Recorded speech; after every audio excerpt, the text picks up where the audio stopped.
Good morning, everybody, and welcome to The Balancing Act. We're so glad you're here. I'm Julie Moran. And I'm Olga Villaverde. All right, do you have a life insurance policy? Absolutely. Okay, you should. It can make a really big difference in your financial outlook. Also, major companies are always on the lookout for increasing their productivity. Now, one way they do this, Julie, is by bringing in professional trainers, those that help train managers and much more. Very intriguing. This lady that's coming on, so inspiring. I heard. We're going to explain this story. Okay. Plus, we've all seen them, those walk-in medical centers. I want to tell you, I was just in one. Really? Michaela at a swimming party broke her toe, and instead of going to the emergency room, they said, go to urgent care. I did. We walked out with a boot. We were all done, and I loved it. We're going to talk about that today. I love them, too. I took my little one there as well. Plus, a new segment, Quick Bites, with our very own chef, Ralph Pagano. Absolutely love him. Can't wait to see what he's got cooking in La Cocina. La Cocina, Yes. The kitchen. I was trying to be bilingual there. The Balancing Act starts right now.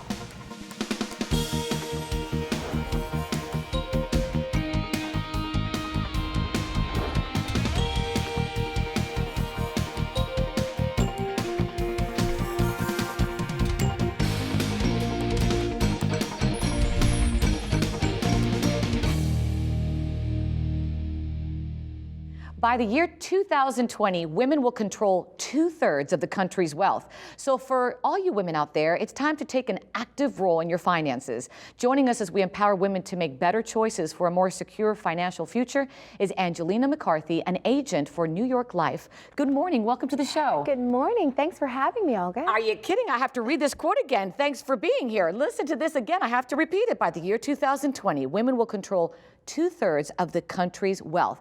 That is astonishing. I mean, we're really taking the lead financially. We're living longer than men. Ha-ha. So the most important thing here, I think, is for women to understand that even though we're doing that, there are steps that we need to do to ensure that financial future, right? You are so correct, because in 2020, we will literally see that women will control 66% of the nation's financial wealth. It's amazing. We have come a long way. We have come a very, very long way. So the beauty is that women are in control and need to understand their finances much better these days. So women need to focus in on having set, straight, specific goals. If you have a timeline, for example, in the beginning of your finances, you want to know exactly what you need and when and by when. So as an example, let's just say you're thinking about life insurance. When should I get life insurance? When is it important to have it? Should I have it? Those type of things. And if so, when should I implement it? And let's talk about when, because for example, in my 20s, I thought, no, I'm not gonna get life insurance now, 30s. But once I started having children, then it came into my mind, but actually, it should be 20, 30, 40, 50. It doesn't make a difference what age, right? You're so right. We think in my 20s, I have no children. I'm gonna live forever. I just started life. But see, that's the misconception that we often find. So we really have to think about that. You should have life insurance at every age. It can be appropriate for anyone. Starting earlier is best, but it's not too late. You just have to get with someone able to share that with you. Angelina, what are some misconceptions when it comes to life insurance? One, I should get it when I have children, like you shared. When you're young, generally, you're at your healthiest. You have to keep that in mind. So you need to get life insurance as soon as possible. Also, you never know. There could be something that comes about where you pass away too soon. You may not want to leave any debt out there. Right. You want to make sure you cover those things. You may have to take care of a sibling or a parent and you pass away too soon. So in your 20s, it's a good time to do it. Plus, initially, just keeping in mind, we generally are insurable at younger ages. Now, in your 30s, you're focused in on having a family. So most importantly, you start thinking about the children, those type of things. You need to have insurance to cover the need in the event that a loved one passes on. You know, income replacement is so important. We forget that. And if we pass away too soon, can we still live in the same household? Can we still, do the things we planned on doing? Can the kids still go to college? But with life insurance, we can at least be on a straight path if we consider it sooner than later. In our 40s, we start thinking to ourselves, I've got my IRAs, I've got my 401ks, I've got things in place. Ultimately, life insurance should be a big part of that. It is the foundation, it is the focus. Now, with your company, New York Life, Why is that a better choice for consumers? Ultimately, New York Life is a wonderful company to be with, not just because I'm with them, but more importantly, it is the oldest mutual company in the U.S. That's huge. And it's privately owned. Privately owned. I mean, we are not publicly traded. That's another That's big huge, point. I know. It's very huge. So It's more intimate. Intimate about the policyholder, not necessarily about this shareholder. You take our interest to heart. We do. We take our clients' interest at heart, and we also ensure that all of their needs are met. I had a client of mine who passed from pancreatic cancer. It was very, very unfortunate. One of the things that was great is that we turned that around, that situation, and were there for the widow, ensured that all of her needs were taken care of so she could grieve without having to worry about what's going to happen tomorrow, ensuring that all of her paperwork was taken care of. We do that as agents at New York Life, as financial representatives, even as financial advisors.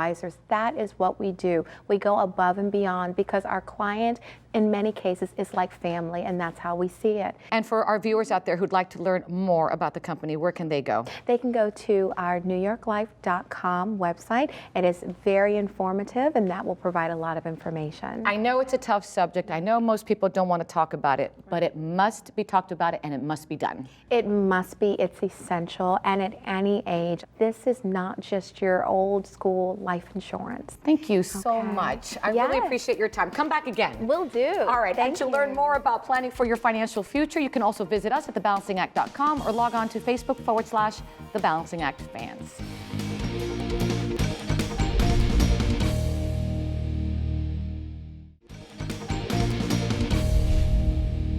Okay, let's play a little make-believe. It's a typical Saturday night, you're relaxing at home, everything is fine, then suddenly a family member trips and falls and they've sprained an ankle, not life-threatening, but enough pain to require medical attention. And guess what? Your family doctor isn't back till Monday.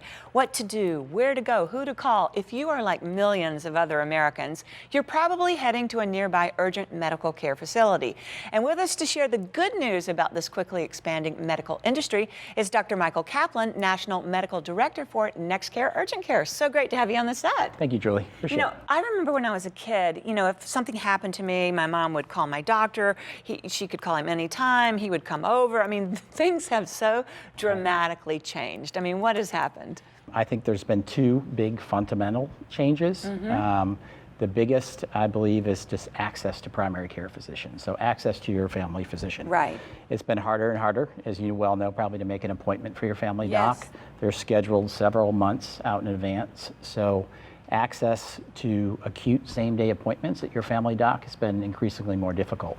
So that's kind of drove patients to look outside of their family physician or primary care provider. And second, I think patients are looking for a cost-efficient way Sure, to get their health care. absolutely. And insurance companies are looking for a cost-efficient method to provide services to their panel of patients. They've come such a long way in such a short time. Access to medical services for acute walk-in medical care has expanded enormously. In addition, technology such as electronic health records, additional clinical advances in the ability to care for people in an acute medical setting has also improved and allowed us to just grow. Okay, I was just there. I mean, Michaela, she's 10, and she is at a swim party, 22 kids running around the pool, breaks her toe. I don't want to go to the emergency room, and everybody's like, no, go to urgent care, and I did. And emergency rooms are just not the place for every situation. Emergency rooms are for emergencies, like life-threatening illnesses, life-threatening injuries, and certainly there's been an increased overuse, misuse of emergency rooms, which has done a tremendous burden to our healthcare costs. One study showed that almost 50% of visits in an emergency room probably could have been treated in an urgent care setting. Interesting, yeah. And the same goes for urgent care. Urgent care visits are for mild, moderate type medical encounters, not for true emergencies. Right. And let's say I need an x-ray or lab work. Do your centers in general have that capacity? Absolutely. NextCare, along with its family of clinics, offers x-ray and on-site lab testing. Our x-rays are digital x-rays. All the interpretations are overread by a board-certified radiologist, so an Fantastic. extra level of comfort. We offer rapid testing for common infectious diseases like strep, you have girls, flu, mono, those kind of things. Yeah. We also offer on-site laboratory services that include tests for blood counts, electrolytes, liver enzymes, those kind of things. Well, the level of your services are something that people still aren't aware of. I mean, Michaela walked out with the boot right there. I mean, we didn't go anywhere else. We went to one place. Everything was there that we needed for that broken toe. Something I commonly hear after a patient encounter is, wow, I didn't know you guys did that there. Right. So That was me. I mean, I obviously really there's a lot more than patients really know about our services. And insurance is such a biggie. I mean, with cost in mind, just go through the benefits of going to urgent care. The big two key benefits of urgent care over emergency room, the first being a copay. Right. The copay of an average ER visit is $300 or greater. For an urgent care visit, $50 to $75. Big difference. Yeah, definitely big difference. And then if you were to compare the cost of an average visit for a similar encounter, so say you went to the urgent care for strep throat, the billed charges for the emergency room would probably be about 3 or 4 times more. Wow, that's a big difference. Where can we go if we want to find out a little bit more? Where can our viewers go? Well, NextCare is an industry leader in the urgent care. We have 100 locations in 10 different states. Most of the clinics are open 365 days a year. We offer a convenient online check-in process. If patients need to know more about NextCare, more about our locations, or some other related urgent care topics, they can find us at www.nextcare.com. Thank you for coming in. Thank you. Great information. I was just there. Thank you for being there for me. My pleasure. Thanks. All right, you can also get additional information on this topic by visiting us at thebalancingact.com or get a little social. Log on, share your questions with us at Facebook.com/The Balancing Act Fans.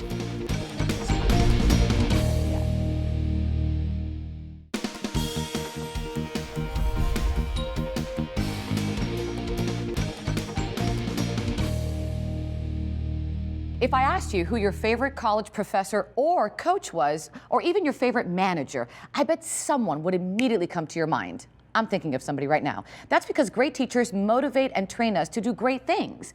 My next guest couldn't agree more.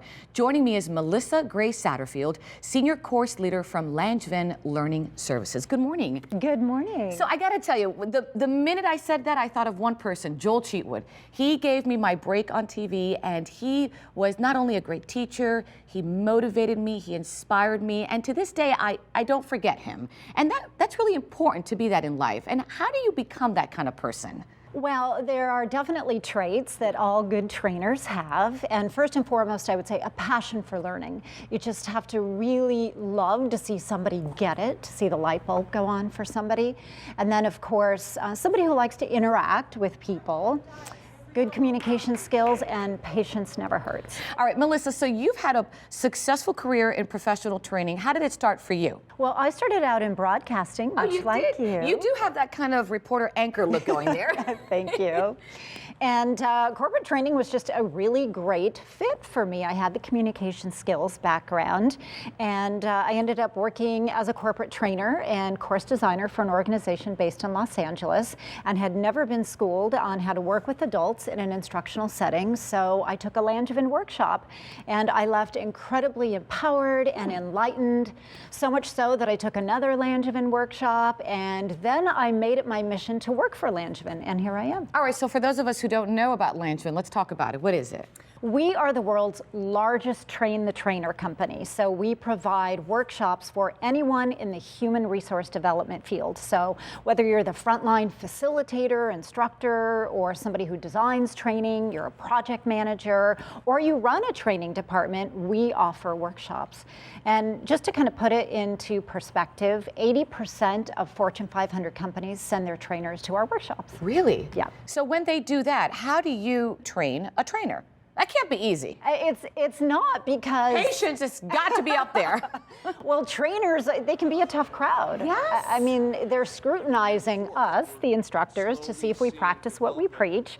And that's one thing we do very well at Langevin. We try very hard to model everything we teach. So our workshops are highly interactive, they're highly participatory. Our workshops are really based on the philosophy that you don't get paid for what you know, you get paid for what you do. So we're not just teaching a bunch of theory, there's lots of practice and plenty of opportunities for feedback. And I'm sure there's lots of skills that you teach, but what's the most intimidating one, would you say, for trainers? Oh gosh, by far public speaking. I was going to say public speaking. And even for someone like me and you did broadcast, no matter how much you do it, it's intimidating to get in front of a lot of people. So how do you overcome that? Very carefully. I mean, we offer workshops to help people overcome their fear of public speaking. Less than 10% of the population is comfortable speaking in public. I like to say practice makes permanent. Oh, yes. I like so that. The more you do it, the more natural you get and the more second nature it becomes. Melissa, do you teach trainers these skills in a traditional classroom setting? We do. Okay. And in addition to that, we do what we call virtual classroom training, which is live, online, synchronous training. But we have so many great tools and resources available on our website, so it really depends on how you like to learn. And when someone is done with the program, do they get a certificate at the end? They do, yes, Very and important. everybody loves the certificate. And in addition to that, we also offer professional trainer certification programs.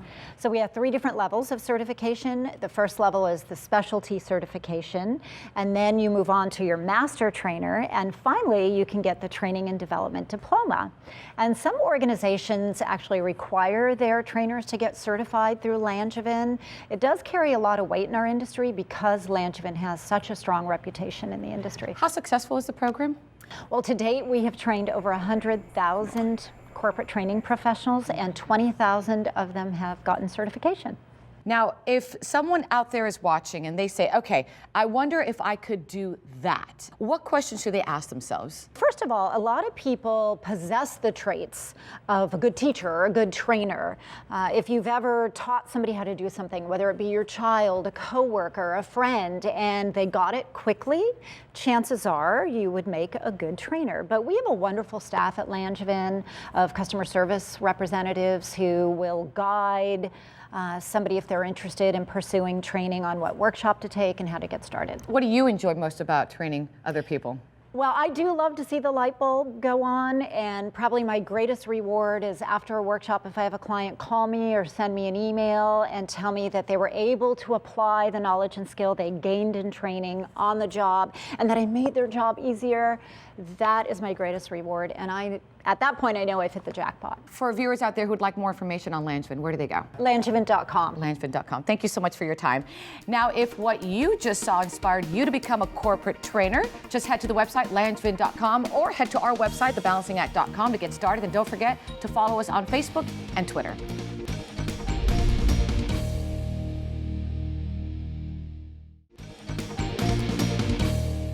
Ralph Pagano here, just in time for all your football season parties. When you're talking about burgers, you better start with quality meat, and that's what I got right here. I'm gonna show you a little trick. I'm gonna trip you down the South Pacific way, where I'm gonna top my burger with pineapple, sweet chili garlic sauce, and fried wontons. You said what? I said yes. You said when? I said now. This is Quick Bites. Drop some on, top it with a Hawaiian bun on top. Down in Miami at the Naked Burger, we know how to get down on what's on top. It's all about amping up the flavor of this beefy delight. Today, for my Quick Bite solution, it's all about getting to the top of this meat heap. With the help of one of the top meat companies in the world, family-owned Lopez Foods, I'm already set up for success. Their meats are all natural with no artificial ingredients, and Lopez offers a great variety of individually quick frozen and fully cooked products. Today, I got the Lopez Foods Quick and Eat line with its right off the grill flavor. Just like the backyard barbecue, and they're made from 100% Angus beef. It doesn't get any better than that. So I promised you a trip to Hawaii, and I am a man of my word. Right now, we're gonna build my favorite, the Aloha Hawaiian Burger. Now, the Hawaiian bun's a little sweet, and I really like it. I'm gonna take my delicious burger, topped with Swiss cheese, drop it right here on the bottom. To that, I'm gonna add my pineapple. Who doesn't love a little pineapple on their burger? Some of this sweet chili garlic sauce. So I've jacked this up with a little bit of soy sauce, ginger, scallion, and garlic. I feel the signs of the tropic right now. Some wontons on top. Look, when you get your fortune cookies and you get your Chinese food delivered, hold on to those wontons. They taste delicious, especially on top of this burger. Drop some on. Top it with the Hawaiian bun on top. Mash it down a little bit so you can fit it in your mouth. I'm gonna need a second, that's so good. So get ready for your big game guests. Right before they arrive, just throw some quick and eat patties on the grill for just a few minutes. They'll swear you made it from scratch. To find out where to pick up some of these babies, visit the Quick and Eat Facebook page. And remember, now you can take all the extra time you have to make some stellar toppings. Use your imagination or step into mine at the Quick Bites recipe page at thebalancingact.com. So remember, this was a quick bite, but chew slowly. Thanks so much for joining us and starting your morning right here. Always more information on our website, thebalancingact.com. We're on Facebook and Twitter. Until the next time. Remember, find your balance. So long, everybody.